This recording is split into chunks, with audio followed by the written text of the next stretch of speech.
Hi, welcome to the Old Geezer's Diary. I'm Chris. We're off on another one of my little jaunts. And today, well, I was taken aback and interested by what happened yesterday on the blog, where I said essentially, I guess, that I didn't like what Boris Johnson and his government had done with Parliament. I don't think it's democratic, and I still don't think it's democratic. Sorry, guys. But the interesting bit was the kind of volume of disagreement. There were quite a few disagrees, and people made their cases very strongly, and I'm all in favour of that. Don't get me wrong. I'm not trying to talk anybody down here. I'm all in favour of you having a strong opinion and expressing it. That's what this page is for. But the thing that interests me is that it's not me, as someone who's comfortably over 70 now, it's not me who's actually going to be affected by this. Who's going to be affected by it is younger people. And I guess the issue we have with that is that younger people predominantly don't vote. When you talk to younger people, what's it got to do with me is quite often the answer. If they think about it a bit more, it's probably got quite a lot to do with them. But the quick answer is, I can't be bothered, and stuff. And when you're 18, you've got loads of stuff that interests you, other than politics. So there you go. I mean, I think the reality is that we're just not going to know what the outcome of Brexit, do it or not do it, is going to be for 5 or 10 years anyway. I was really interested to see a couple of people who said, well, we believe in Brexit effectively, and this is a good thing.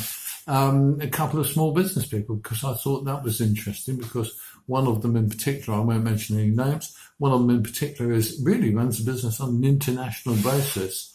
And I would have thought moving out the EC might have damaged his business. I don't know. But it's an interesting one. Personally, I still believe in remaining, because I think it's one of those things where you run a relationship for 40 years and you really have to think long and hard before quitting.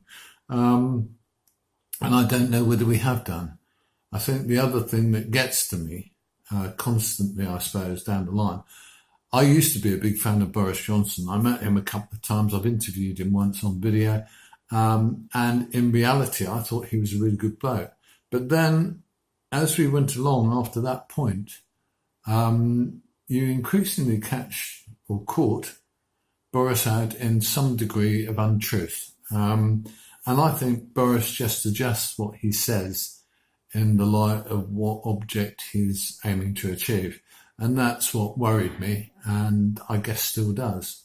I do think the anti-campaign, I do think the Brexit campaign at the referendum told a lot of porkies, notably the amount of money we were going to save and jobs we were going to make and stuff like that, because I think that's been proved as untrue. Boris certainly agreed himself that he told porcupines about the amount of money we were going to save. That just doesn't exist. So I don't know. I think the young people are going to pay for any decision we make. They're going to get the benefit if it's a good decision, and if it's a bad decision, then they're going to suffer. But in reality, from my point of view as an older person, I think it doesn't matter too much to me, as long as I come out of it kind of okay. And I think the reality is, just at this moment in time, after years of, I think, honestly, pointless austerity, I think the next government will probably spend a bit more money on the UK population. Maybe, just maybe, they might have to increase taxes or increase income in some way, but we'll have to see. In the meantime, I'm going to stick with my little position as far as democracy is concerned. I do believe, and I will continue to believe, that effectively switching off Parliament is a bad move.